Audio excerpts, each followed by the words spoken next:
Stop untuk mengembangkan produk jika hal yang satu ini belum Anda ketahui dengan benar. Bersama Novanway, jangan skip video ini.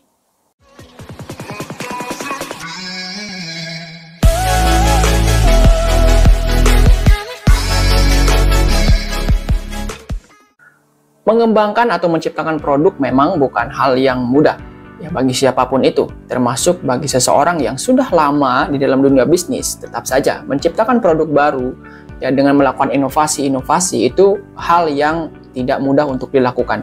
Apalagi ya, jika setelah mengembangkan produk, Anda itu masih kebingungan mau dibuang kemana, dalam tanda kutip ya, mau dibuang kemana produk ini. Apakah marketnya sudah tersedia, sudah ada, dan jika sudah ada pun, apakah marketnya itu membutuhkan produk yang Anda buat?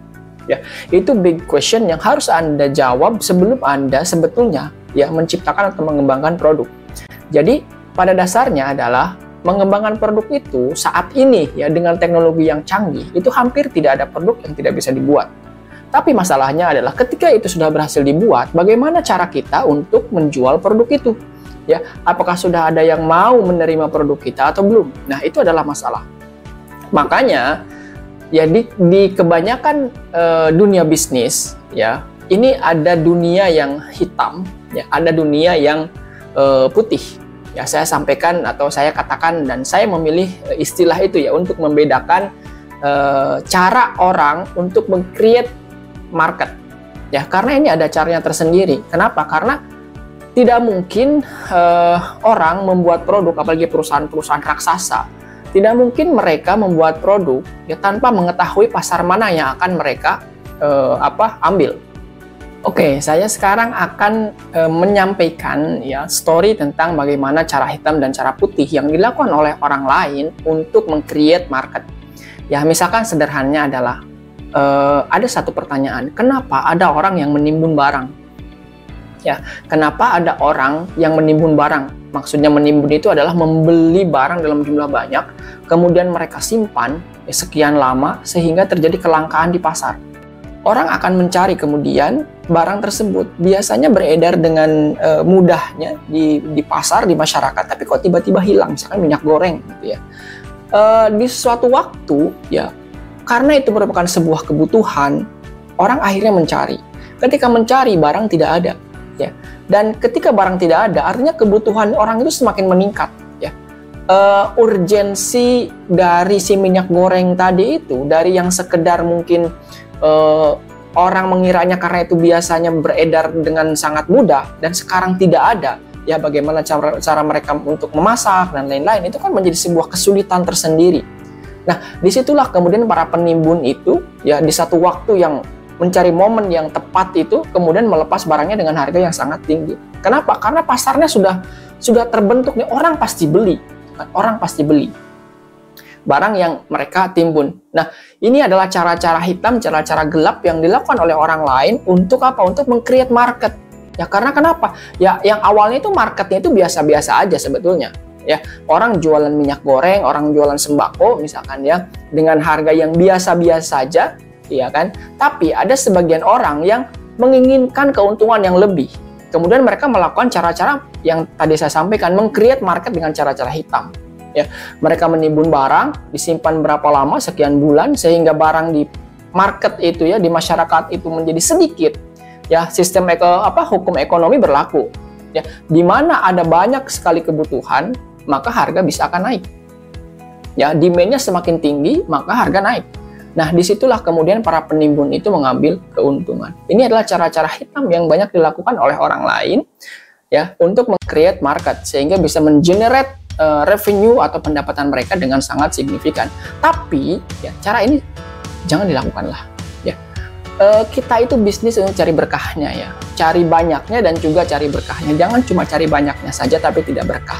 Yaitu sesuatu yang menjadi prinsip saya sendiri ketika saya berbisnis ya. Kalau saya berbisnis itu oke lah kita cari banyaknya ya, cari banyaknya nggak ada masalah, tapi cari juga berkahnya. Akhirnya dengan cari berkahnya itu kita akan menuju menapaki jalur-jalur yang sesuai lah ya, dengan aturan, dengan etika dan lain-lain seperti itu. Nah, itu adalah cara hitam. Meskipun banyak lagi contoh-contoh yang ingin saya sampaikan, tapi karena cara hitam ini adalah cara yang sensitif, sehingga saya tidak akan terlalu banyak menyampaikan contoh-contohnya. Ya, kemudian kalau yang cara satu lagi bagaimana? Cara yang biasa, cara yang standar. Ya, cara biasa yang secara standar adalah kita mencari dulu informasi, ya kan, marketnya seperti apa. Di video yang sebelumnya, ya, bisa dicek di sini. Ya, di video yang sebelumnya itu saya sudah menyampaikan ada cara-cara untuk kita itu mencari market yang sudah berjalan di masyarakat itu seperti apa.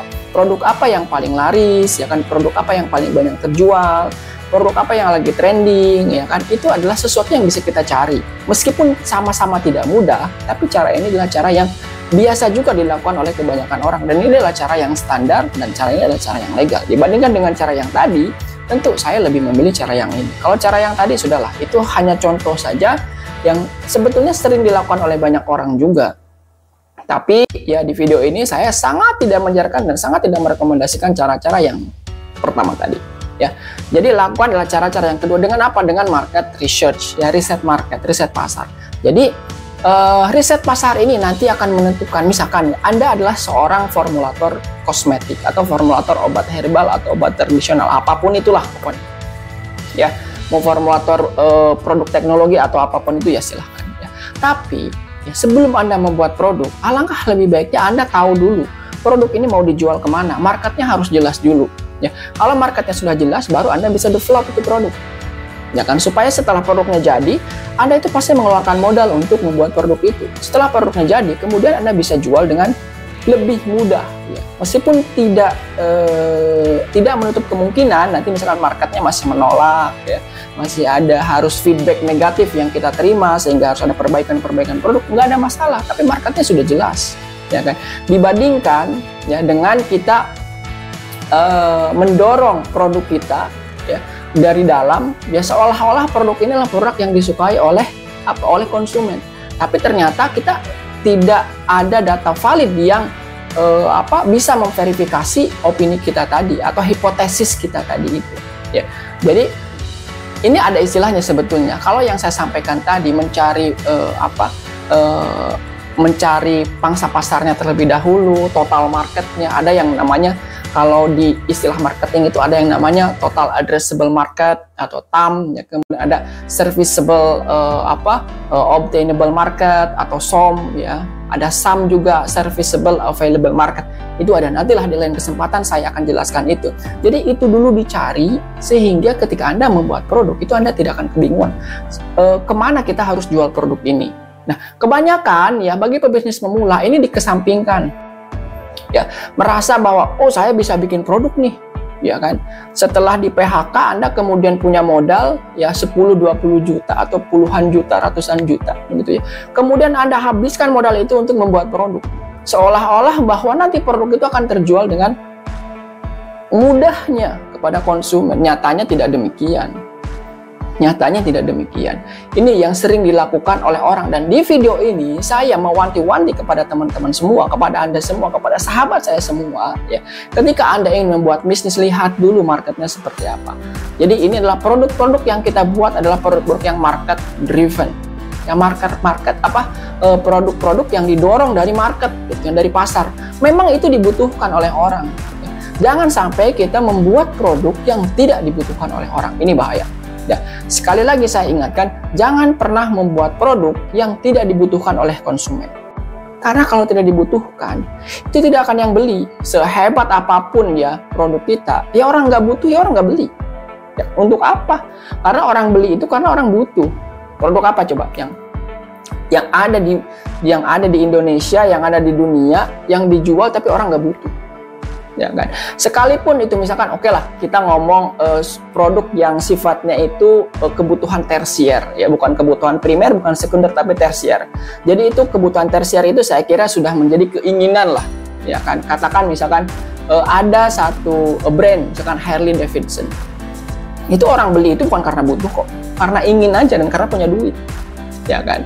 Tapi dengan membeli Harley Davidson orang akan naik prestisnya, ya kan, merasa bahwa keren nih, orang ini kok bisa beli Harley Davidson, pasti orang kaya nih. Nah, itu merupakan penghargaan sosial, ya, penghargaan sosial yang kemudian dikejar oleh siapa? Oleh produsen Harley Davidson.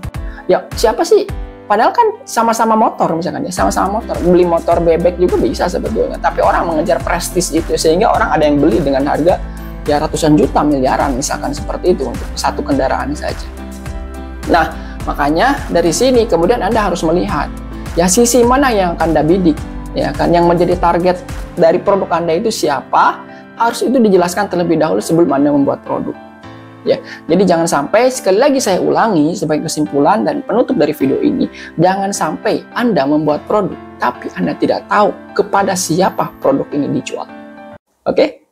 Silahkan support video ini dengan cara like, subscribe, dan juga boleh berkomentar di kolom komentar. Silahkan share video ini sebanyak-banyaknya jika memang bermanfaat. Sampai ketemu lagi di video saya berikutnya. Assalamualaikum warahmatullahi wabarakatuh.